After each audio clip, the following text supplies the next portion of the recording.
So good morning. First ride with two cameras on the bike. Hopefully the front one set up a reasonable angle. Just stopping at the traffic lights.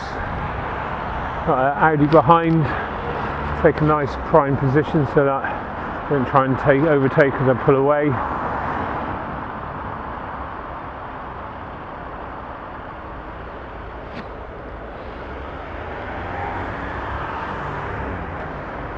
This is my fourth ride since the coronavirus outbreak.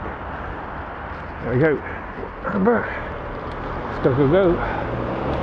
So yeah, this is the fourth ride since coronavirus outbreak. Got a little hour's route.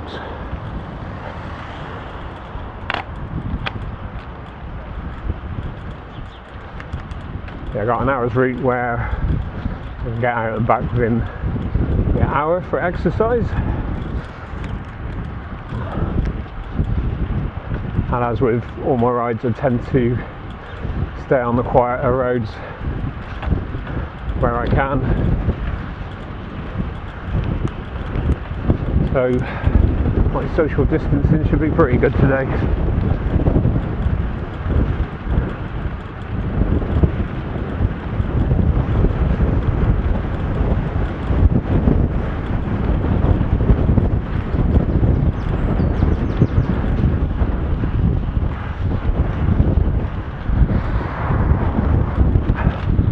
So there's not really been much happening on the YouTube videos recently.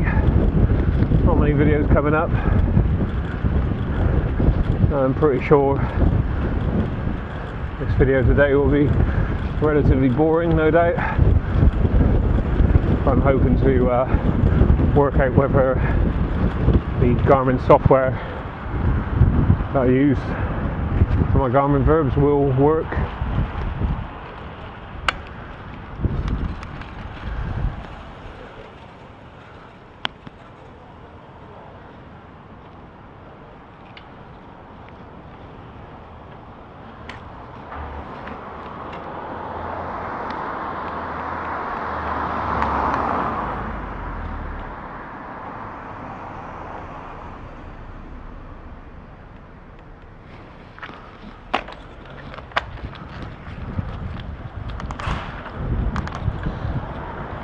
I'm hoping to do a bit of picture in picture if possible.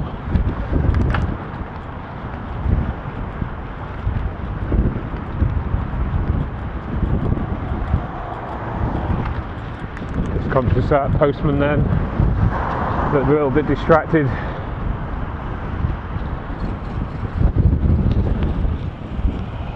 Okay, so prime position, one car behind, nothing else on the roundabout. Hands still on brakes as I go over.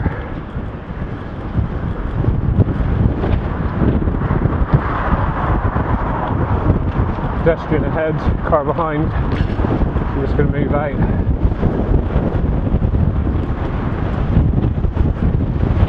Just making sure that pedestrian doesn't wander across the road. Highly unlikely here. But it is possible. I know I've spoken about it before, but if you're in a big city, especially shopping areas, you know, you should really be keeping your speed low, paying attention to pedestrians, distracted by some shiny new shoes or whatever it is, a handbag in the shop opposite. Just to go around this car, conscious. They can open the door because they're just stopping. Plenty of space. Van's got its hands on, plenty of space.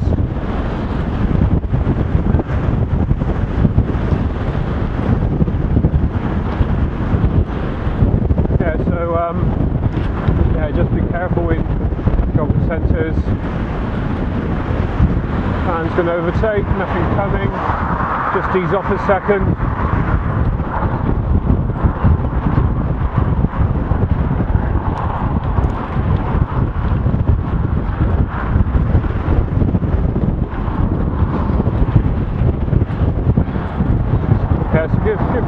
Slow down in the shopping areas, give pedestrians space, respect the the unexpected.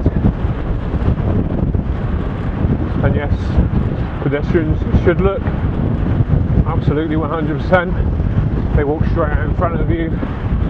Yes, it's their fault, but as always, the highway code advises you to be careful near pedestrians.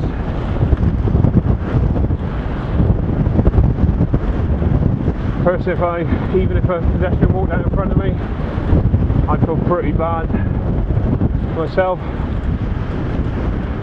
just from the point of view that my hazard perception skills were obviously not working very well that day. And again, highway code tells you to be careful, especially when filtering. Look out for pedestrians. We seem to live in a culture of blame other people and take no responsibility for your own actions. I was talking to a good friend of mine on YouTube the other day, Alex, aka Kindness Arc. We were talking about hazard perception, and I was saying as I've gotten older, I think it's 33 years I've been driving now, and whilst now I'm getting older, my eyesight's not as good, maybe my reaction times is not as good, probably even my concentration's not as good. Get older, you get more tired more often, but the one thing I have got that I didn't have when I was a boy racer back in the day, driving around in my Astra GTE, I would have lacked so much hazard perception. And through experience, years and years of experience, decades of experience, I've become more hazard aware, and also decades of cycling has made me more hazard aware.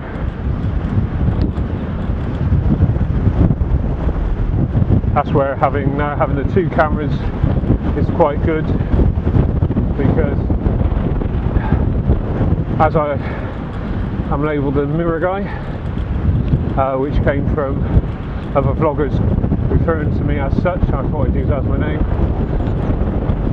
As a mirror guy, I would often just check my mirror for traffic, nothing coming at the moment,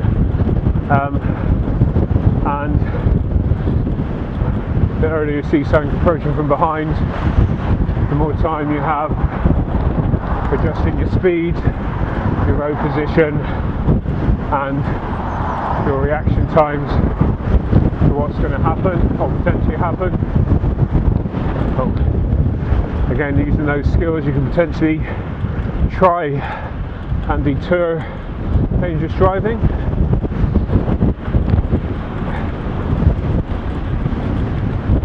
Guy's going to cross the road by the way he looked around, possibly, maybe not. Yeah, you can try and deter dangerous driving, but at the same time you need to then, if you can't deter, react safely and sensibly to such dangerous drivers.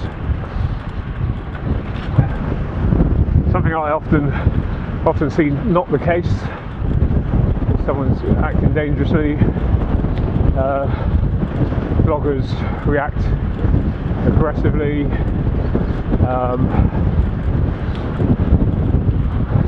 they act in a must stay in front way, as if you're not going to overtake me, which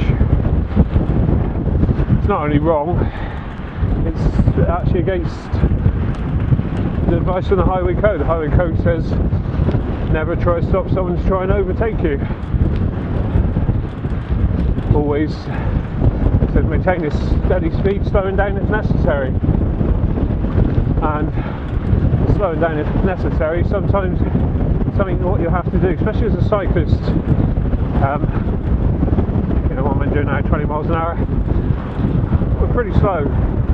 20 miles an hour in a car can feel painfully slow. that's something other people who cycle and don't drive don't realise, or people who cycle and drive don't actually stop and think how slow 20 miles an hour can feel. So motorists are going to try and overtake, and some poorly educated ones don't really know how to do that safely and sensibly.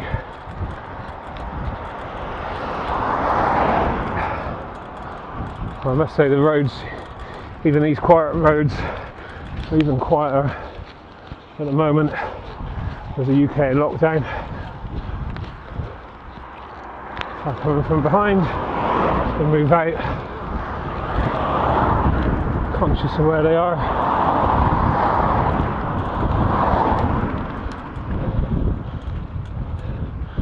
Slowing up, traffic lights red. I might even, as they go green, I might even just wave them past if it's just them.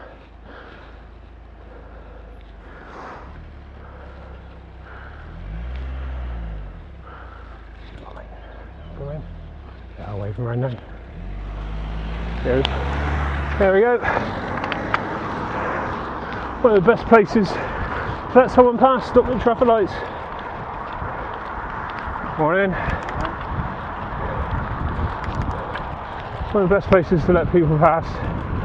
You know, could have cycled along here and just left them behind me. But it's not only courteous for me to let them go past, it's actually safer for me. You know, they actually seem a very, very good driver the way they held back, gave me plenty of space. Morning. And yeah, no, very good driver. So, and whilst they would have been, I'm pretty sure they'd have been patient. They'd have. Why not reward them?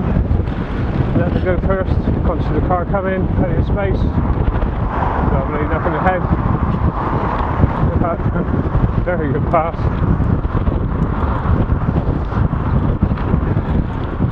Yeah, so I mean that's the other part of what I advocate or try and encourage others to do, is actually to look ahead, to safe spaces where you can get motorists past you, to be courteous.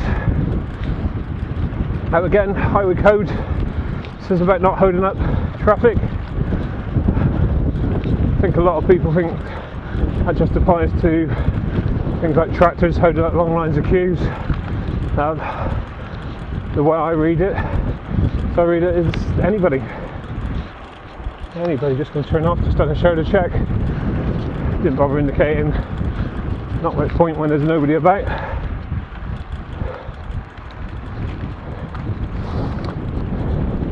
Yeah, so being courteous, getting cars back past you in a timely fashion.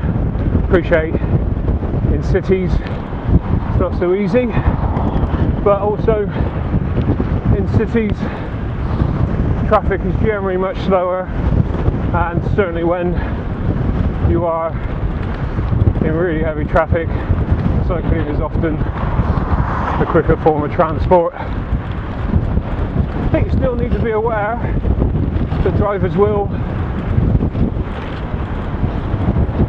go past you. I think you'd be very, very naive to just go, well, it's going to be a red light in 2 minutes time, and there's no point in them overtaking.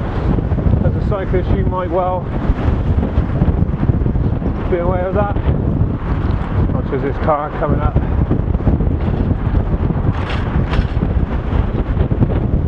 You might well be aware that they shouldn't. Yeah, see, approaching the corner, the car's still going to overtake, stop pedalling, and now I've got my front camera, can actually sort of show when someone's overtaking in not such a good place, whereas before, just having either front or rear, you sort of lost quite a bit of context.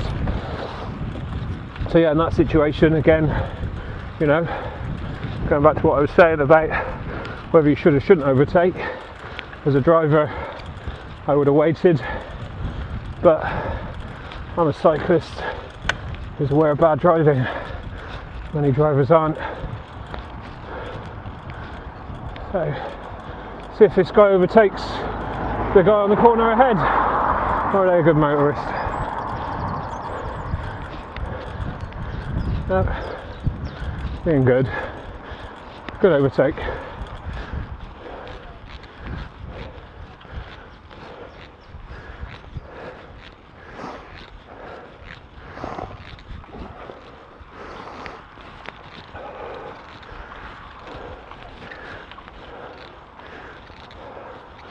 So, I hear a car coming from behind. I'll sit back down. Yeah, overtaking the brow of the hill for the other car though, other cyclist.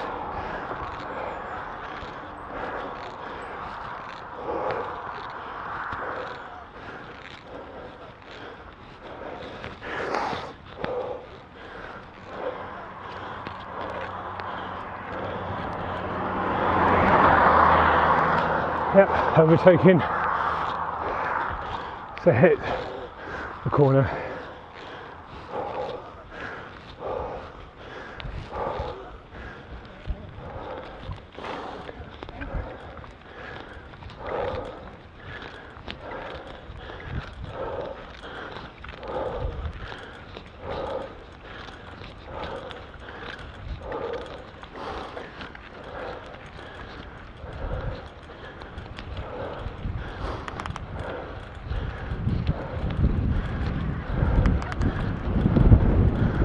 Morning. Hiya. Alright.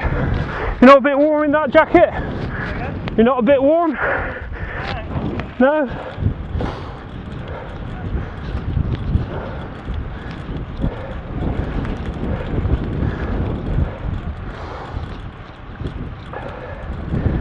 Thought that guy was going to be a bit on the warm side wearing a jacket.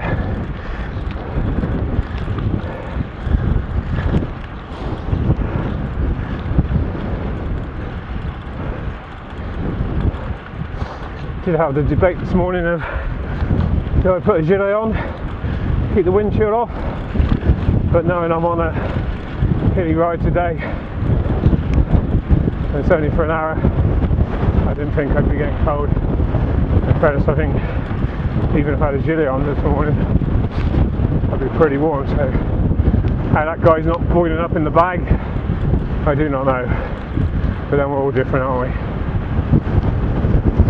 Yeah, so some pretty poor overtakes there. I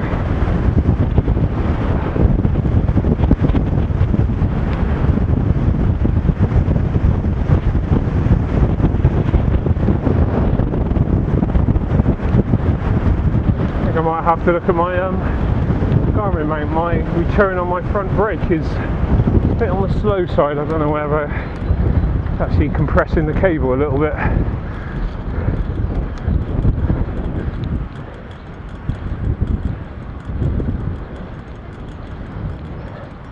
I'm going to see if I can get a stem mount or something to put it dead central.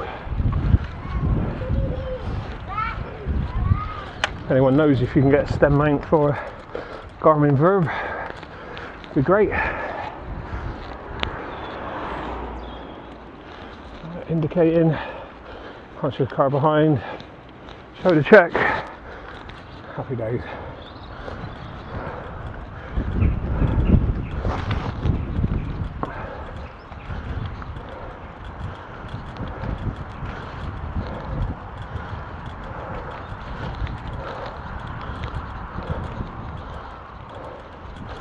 Something I will always reiterate, having a mirror is not instead of shoulder checks, it's to complement them.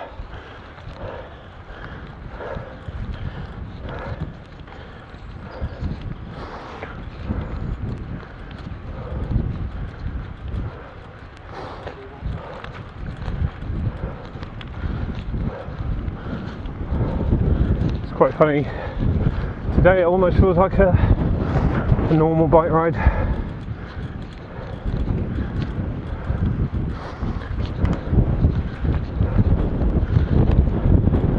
Last week when I went out for an hour, you almost felt guilty when you see people about. You almost feel like you needed to justify yourself. And today, strangely, it's sort of becoming normal.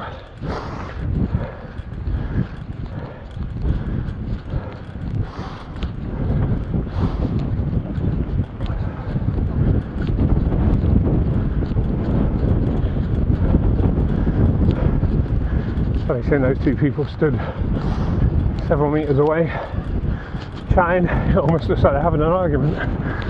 Very strange. But yeah, the social distancing and that,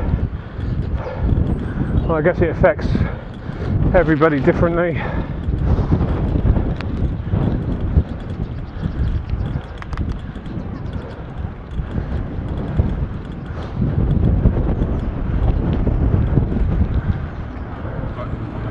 Make sure you get everybody plenty of space.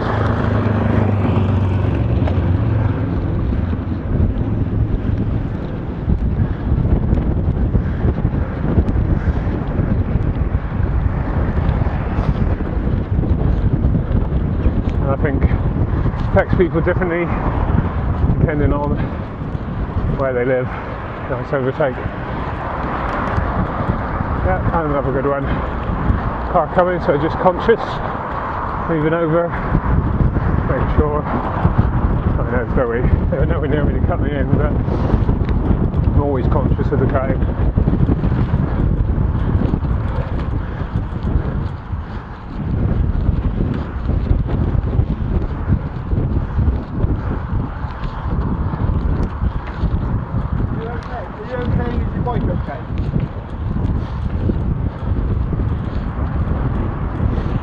Actually, positive side of the of the social distancing and lockdown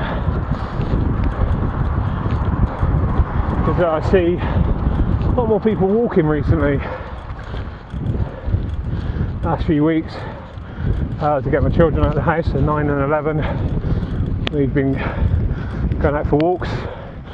Sometimes they seem to enjoy it, sometimes they seem to whinge.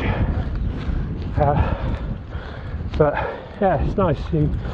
Footpaths, local footpaths that are usually dead. Don't buy sandwiches to take to work. Only have a coffee if I'm out with my wife. Don't do it when I'm at work. Not one of these people who would buy a coffee on the way in. So yeah, I'm sure people can be a bit more thrifty. But in fairness, on 5 months, it would take 5 months at 80% pay. I'm not going to get overtaken now. Morning. Alright. Yeah, not too bad, mate.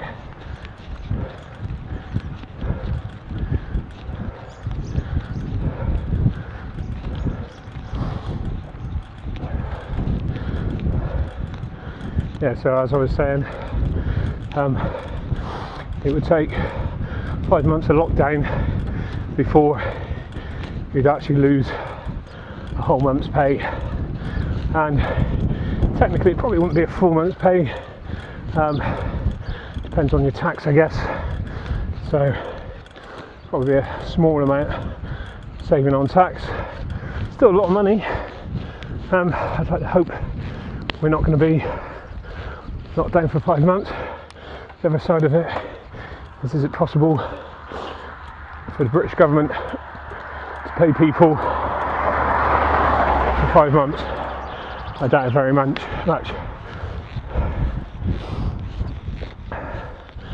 And my work, as you may well know, I work in the care sector.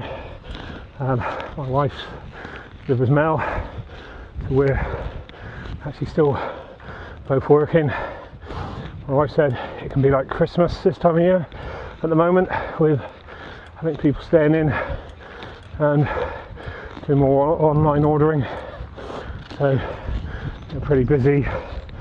And also with the Royal Mail, they do shared van rounds, and at the moment, to keep their employees safe, they're not doing the shared van rounds, which makes it a bit of a nightmare.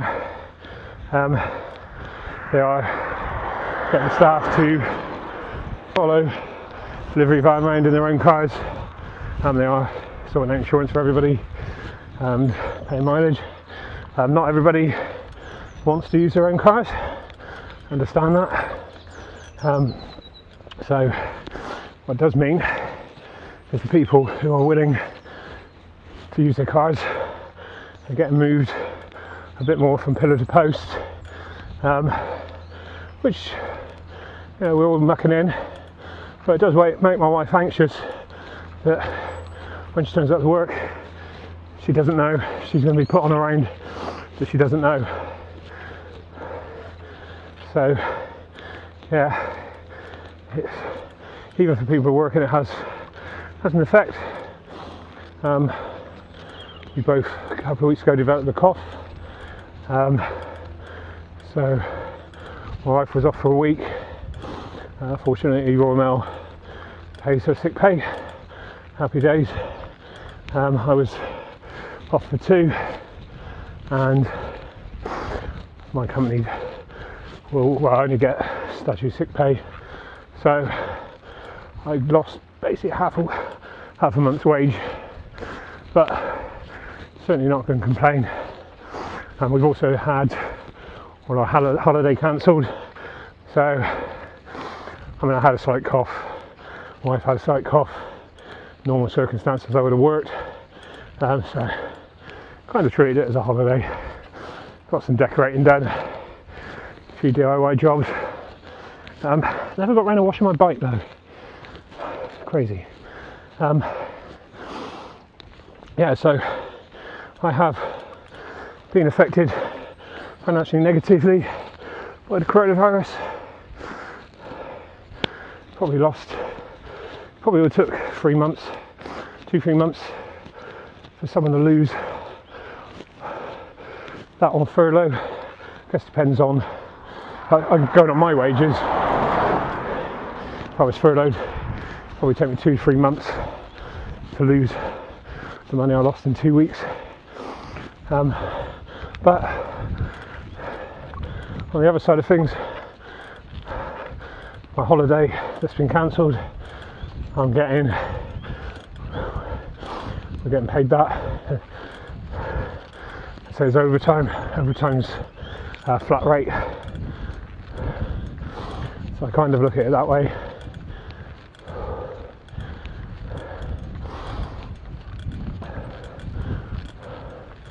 Thank you.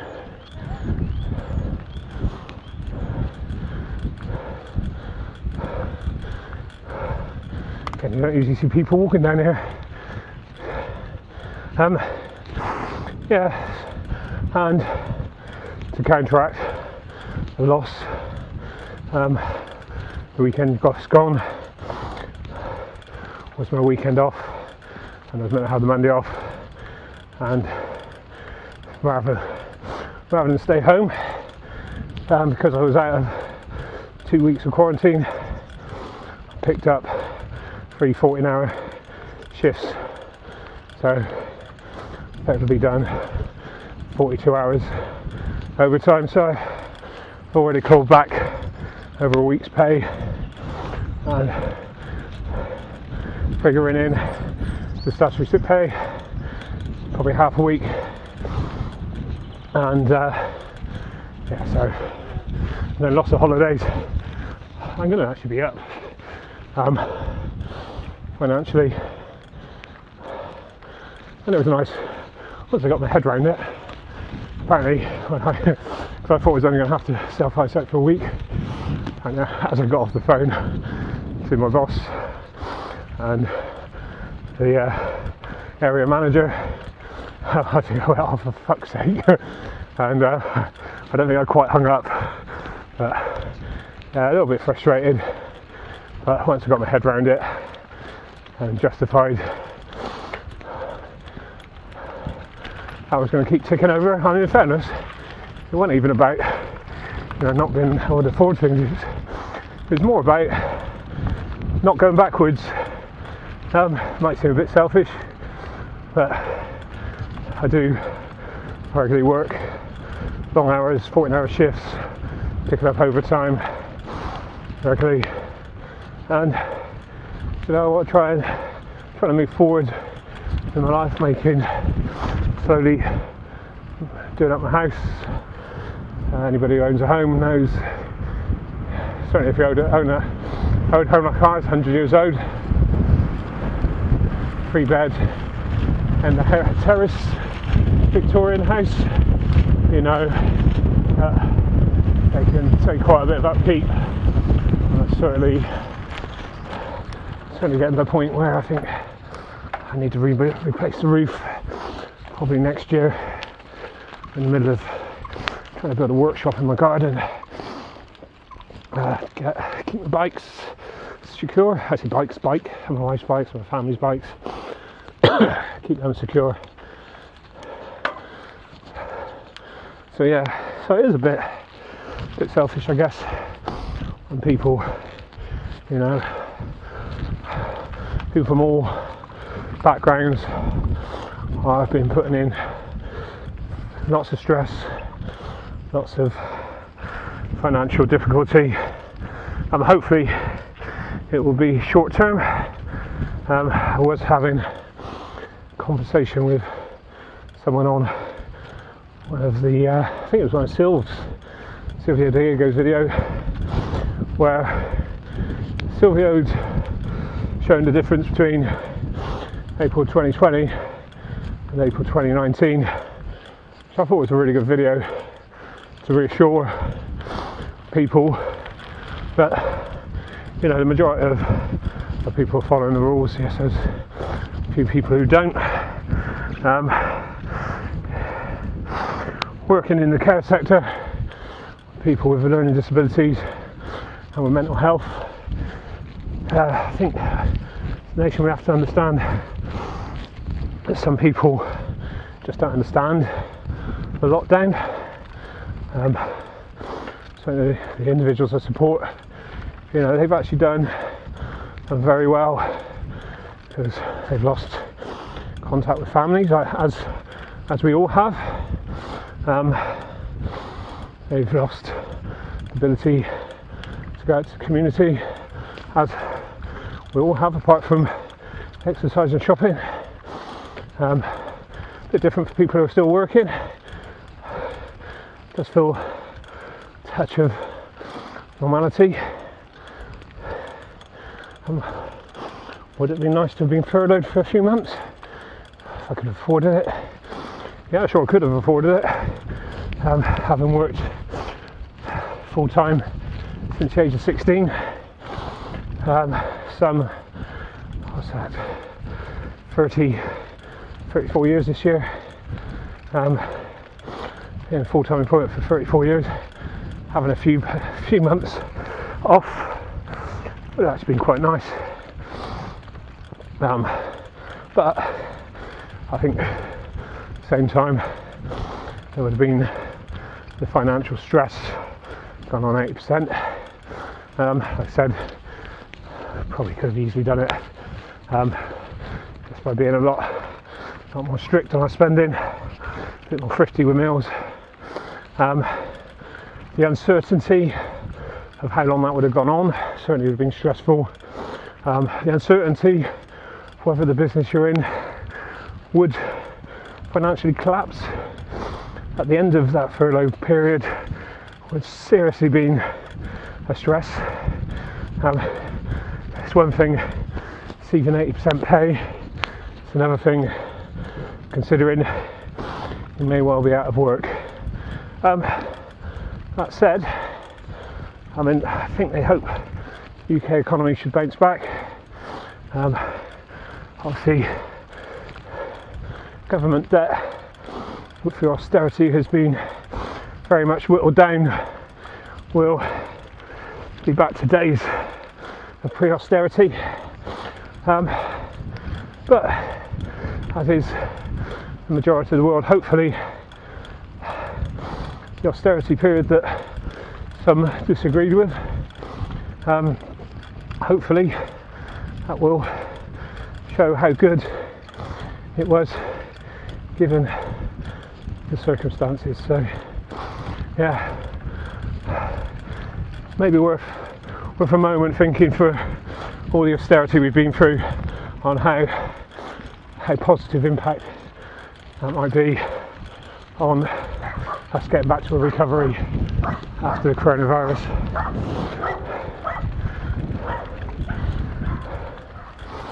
Certainly don't think, I don't ever try and spend my way out of debt, but I do understand that to grow you need to invest, and I'm not much of a risk taker when it comes to finances. I've worked hard over the years to get to where I am.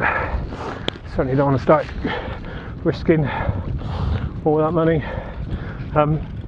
So going back to the conversation with this other person, stranger named Boris, American guy, Boris somebody, and he criticised someone for saying they were being morally righteous when they said the title of their post was, "Should you be out during the lockdown?" Fair comment. This is my fourth ride. Certainly do feel a little bit guilty sometimes, but this keeps me physically fit, mentally healthy. So yeah, if you do it correctly, I think on the positive side on Sylvia's video was that it was showing the people I was staying in, and in fairness to Sylv, he was out for his hours exercise or riding to work as he does, no fair play. But this vlogger Boris, his comment went on to say we're sacrificing the poor to save the old and weak, which I personally thought was quite offensive. Firstly, we are trying to save everybody, protect everybody, and whilst if you're old and ill you're more likely to die from the virus, it doesn't mean that the rest of us aren't potentially going to die. Tractor coming, I'm just going to pull over. There we go. This is what I've been about, being aware of what's going on. I'm on a quiet country lane talking to you guys.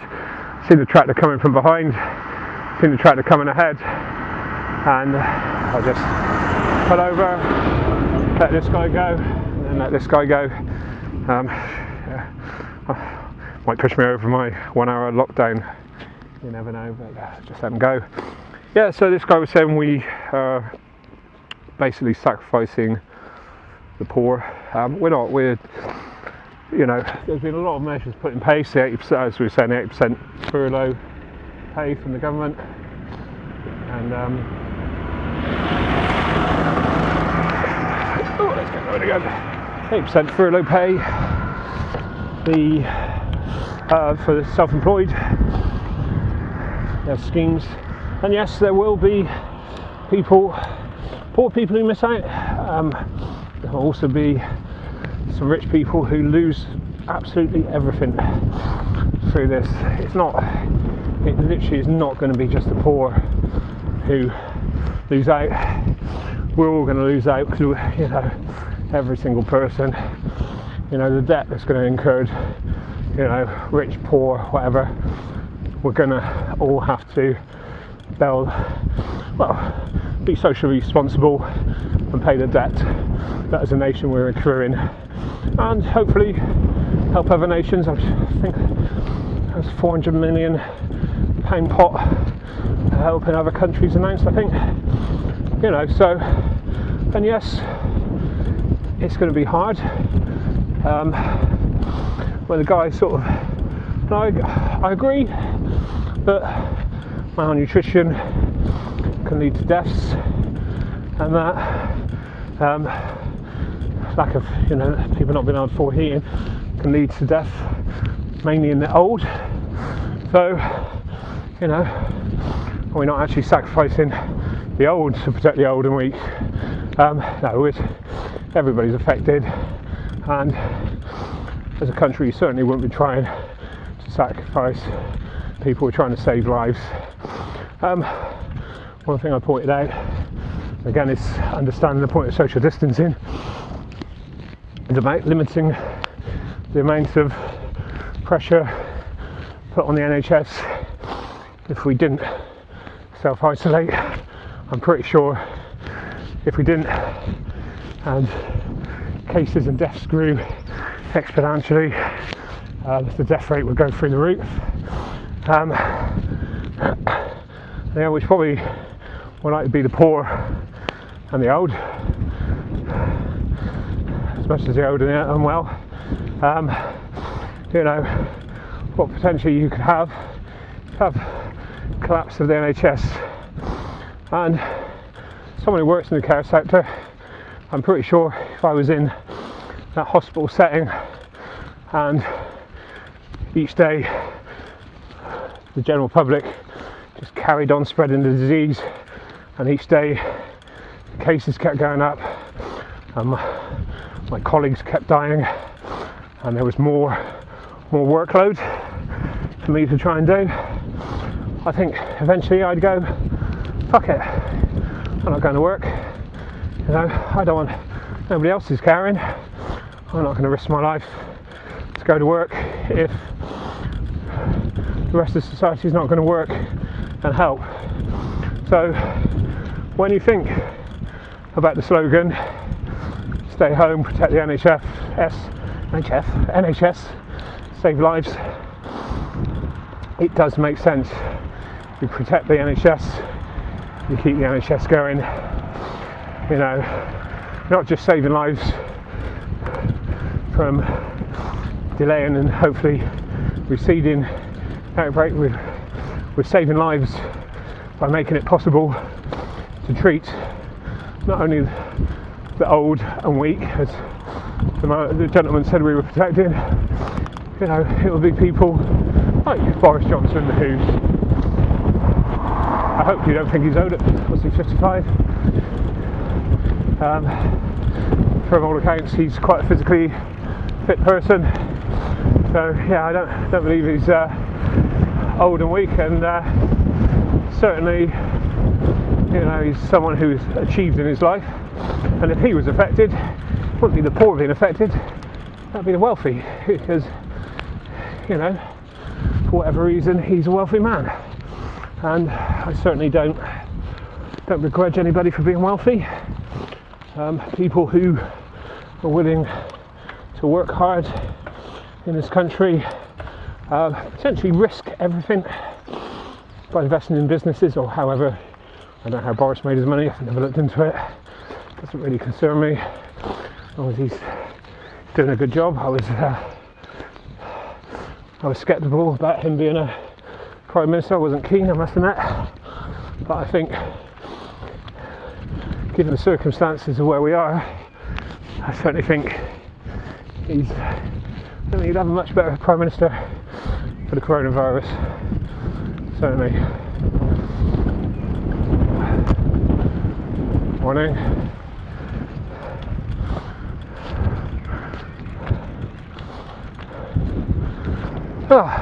So yeah, going back to that conversation, I was pretty disgusted by the chaps there. We were sacrificing the poor, the old and weak. We're just trying to save lives, man,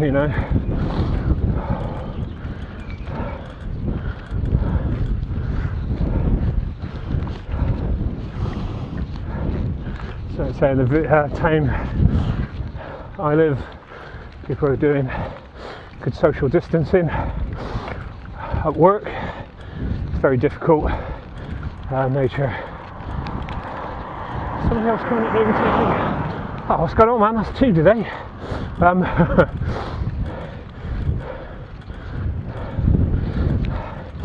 This is red helmet to give it away. The black clothing and riding so close to the edge made it more difficult. I do this bike. It's about 30 pounds in weight.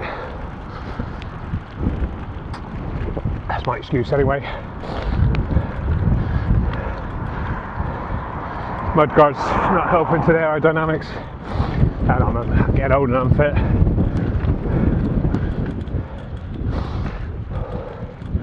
Certainly don't ride as much as I used to.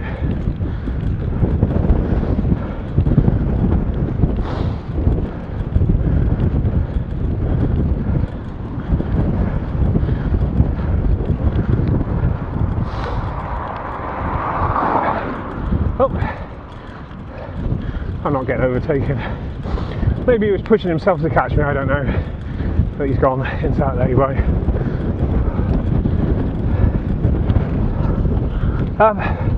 Yeah, so, you know, it's unprecedented times. People are sadly dying. Don't think it's the time to start pointing blame at people. I certainly think Trump started to show his true colours with how it's everybody else's fault. You know,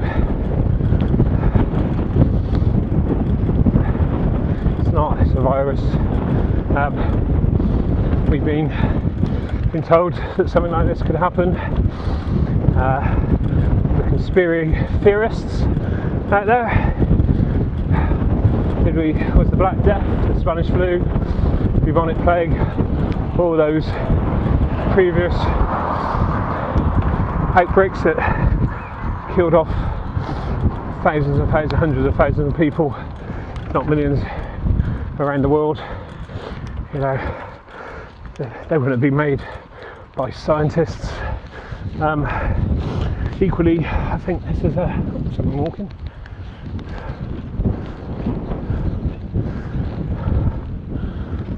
It's amazing the amount of people walking here along here these days.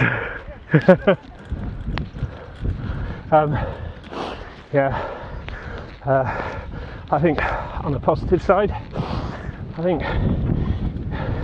there's been some very, very heartwarming stories. Tom Moore, elderly veteran, raising over 5 million by walking along his driveway. Fair play. For all the negatives of social media, I think that certainly shows how positive things can be. I think potentially video conferencing may become more popular as people are using it and realise how much time they can save.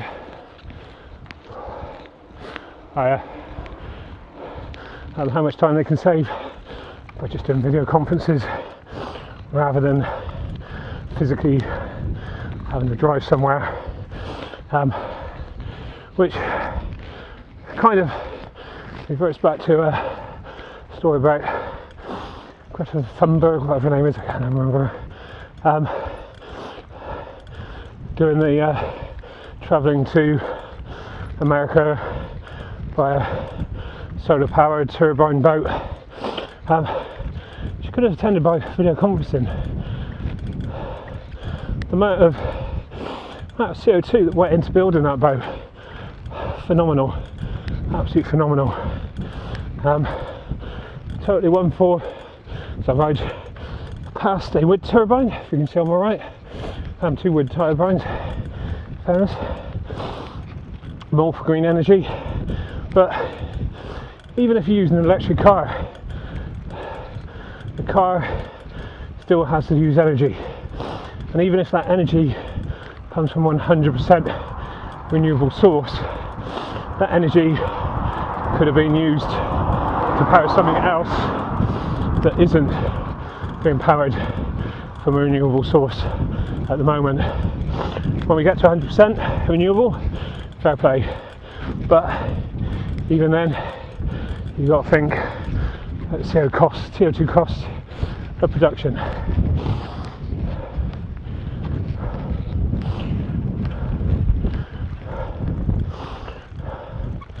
I certainly want to point out that I know climate change activists try and do my bit, but at the same time, you know, I run a car that generally gets me 30 miles to the gallon, because I like running that car. On the other side of it, it's 20 years old and it's not being replaced and not using tons of CO2. I do believe that it's only a few years it takes to get to that point, but I couldn't afford to buy a new electric car, and I try to keep my miles down, so I try and cycle to work, although recently I'm doing more 12, 14 hour shifts and pretty pooped, and it's the best part of 50 miles ride in, 50-minute ride in and about half an hour ride back, and I'm knackered, and it just means that little bit less time I'm also away from my family, so yeah, I do try and do my bit. Certainly just over a year ago, or about a year ago, I did a different job and I was working permanent nights. I was in a position I could actually cycle to work every day, and I think in just over a year I probably drove 10 times in that year. Each time there was a reason. Either I was a bit poorly at the time, or I think circumstances meant I just ran out of time to get to work on time, so conscious of that. And yeah, a bit close as you come past them. Again, I'm watching him. I've got this much space I can move into. I always ride secondary or primary. It's quite hard to tell from a video because I don't think it really shows how much difference, and I would like to try and get my front camera centrally mounted to hopefully give a better perspective. There's nothing in the road, nothing coming. I'm pretty much dead centre now. I don't know whether that looks like I'm centre. Secondary, probably about just under a metre from the curb, roughly 75 mil to metre. I know, this is what I would say is a gutter cyclist, which I never advise riding there. Although strange, I see some very experienced cyclists who certainly they vlog a lot and post a lot of videos, but I certainly see some very strange road positions, riding close to the centre line, sort of often like this, so they're close to the 2 lanes of traffic, so they're close to the right hand side. Okay, so nothing behind. Going to turn right. Yep, lorry coming, but I'm trying to get out.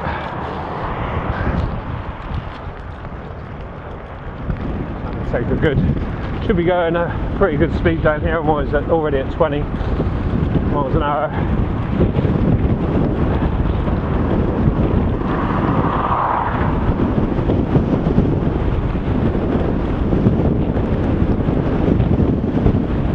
Now, I'm not riding quite in prime, I'm just going to take a stronger secondary position.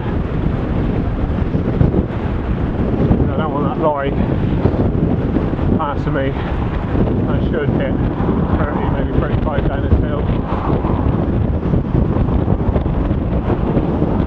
So looking ahead, conscious of the lorry, after the blue car, nothing coming. I'm going to start freewheeling now, I'm going to stop pedaling.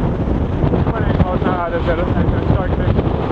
Let's pedal on a bit further, not the lorry overtaking. There he goes, now he goes.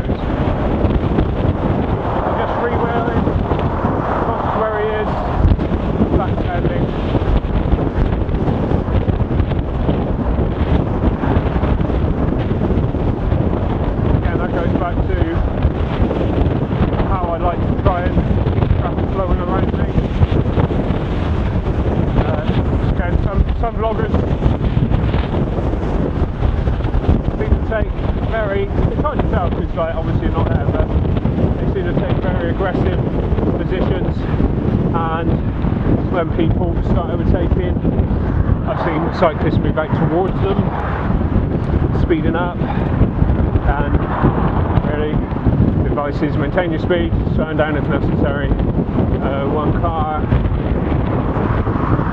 conscious of the van, probably not going to make it. Just going back on the gas.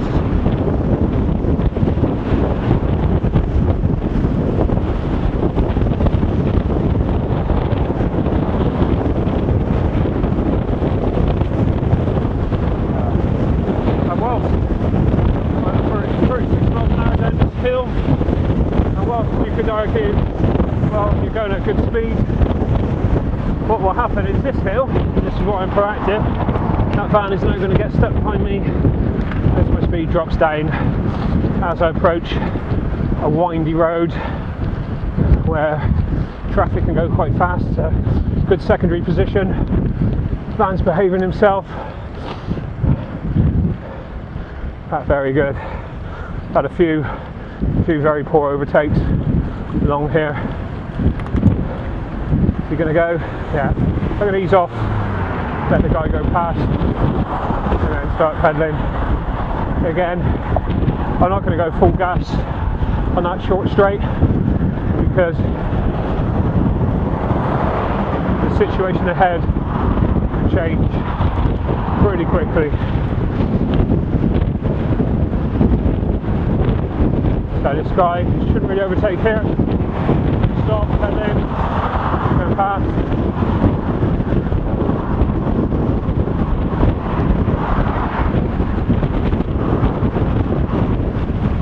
That should be pretty much it now. I'm going to take a full-on prime position now.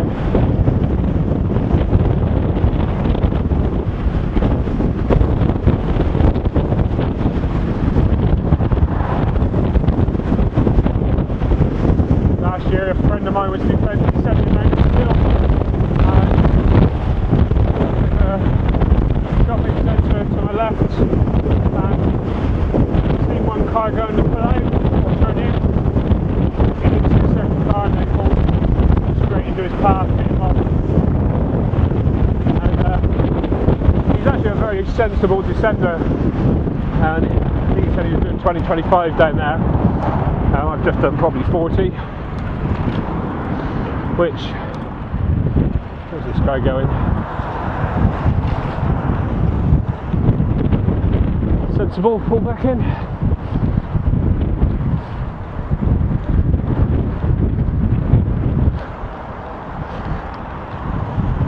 Thank you, guys. Now, I've actually put my hand up and thanked that guy because he thought he had enough time. Oh, nice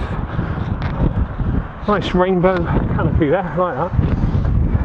Yeah, but he didn't, so to me that's a sensible decision, not a failed, let's get in front.